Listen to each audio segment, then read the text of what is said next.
The spirit of a champion, as he was known, started out as a ski jumper in 1946. He entered a Laurentian zone slalom race and placed second to a top Canadian ski racer. 2 years later, he entered as a walk-on and defeated the entire French team and the 1948 Olympic gold medalist Henri Oreiller at the Quebec Kandahar. In 1950, he went on and won the U.S. National Giant Slalom Championships, the North American Championships, and the Harriman Cup, and was voted skier of the half-century. After the 1952 Olympic Games, he repeated that feat, defeating gold medalist Stein Eriksen of Norway and Ottmar Schneider of Austria in Stowe, Vermont, and again at the Harriman Cup in Sun Valley, Idaho. I'm Jungle Jim Hunter, and you're listening to 831 Living Your Best Life, where we inspire participation, communicate precision, and empower performers to podium.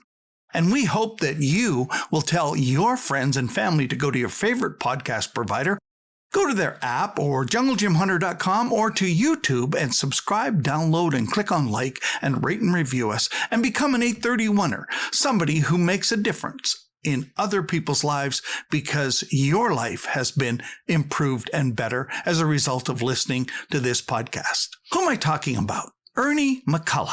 He never went to the Olympic Games, yet became known as the King of Mount Tremblant and as an instructor in 1951, and then became director in 1954 until 1969. Then he left Mount Tremblant and became the director of Blue Mountain in Collingwood, Ontario until 1976.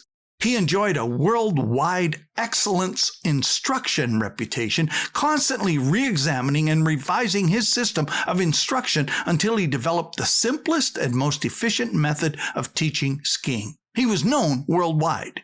He coached the Canadian Alpine Ski Team in 1956, where Lucille Willer won Canada's first Alpine ski medal, a bronze in the downhill.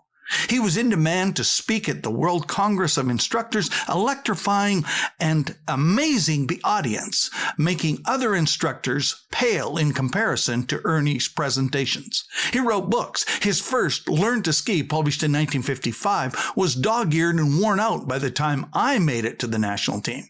He followed it up with Ski Easy, the new technique, which was published in 1973, and he was appointed president and chief examiner of the Canadian Ski Instructors Alliance in 55, 57, 59, and 61. Arnold E. Abramson, president and publisher of Ski Magazine, noted in the preface to McCullough's illustrated guide to skiing, Ski the Champion's Way, Harper and Row, New York, 1967, said this: "Except for a few self-taught hermits in the Tibetan mountains, just about every skier who ever hit the slopes has heard of Ernie McCullough." My dad made sure that he did his homework, knowing I wanted to become an Olympic ski racer, and the first guy he found out about was Ernie McCullough and ordered his books. I devoured them.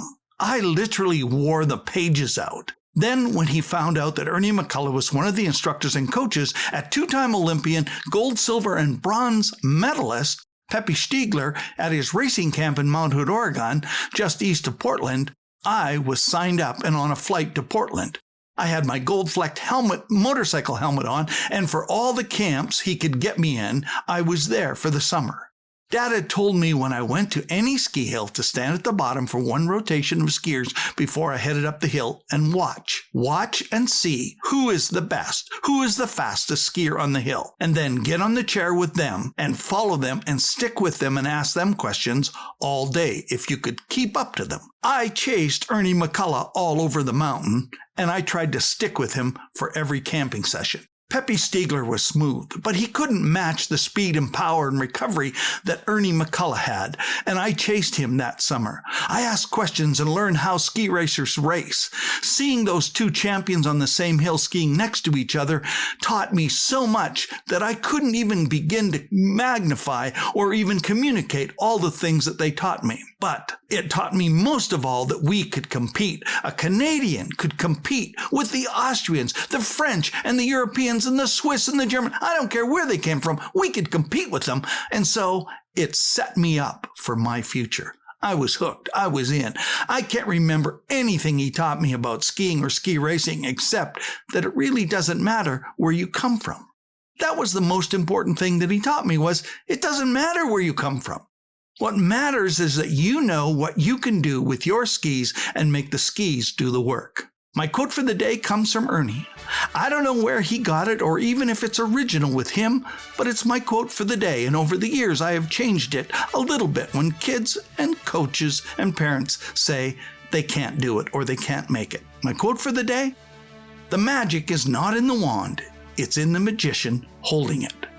We like to compare past generations. There's so many variables in conditions and technology that it's impossible to do so. However, there is no doubt that each generation stands on the shoulders of the previous one. Yes, I'm a crazy Canuck, and the crazy Canucks are famous, but I stood on the shoulders of Ernie McCullough and all the racers that came from him to my generation.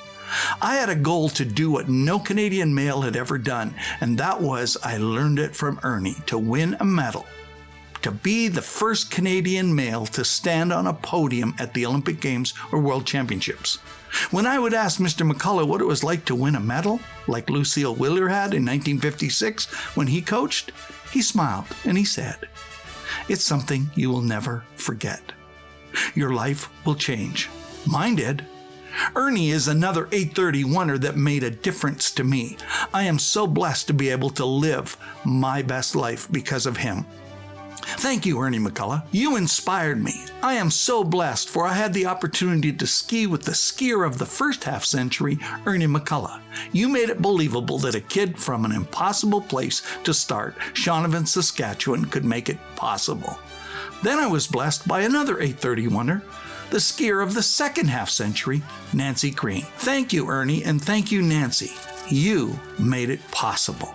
Thank you for listening. I hope you will have grown and will be living your best life the next time we meet.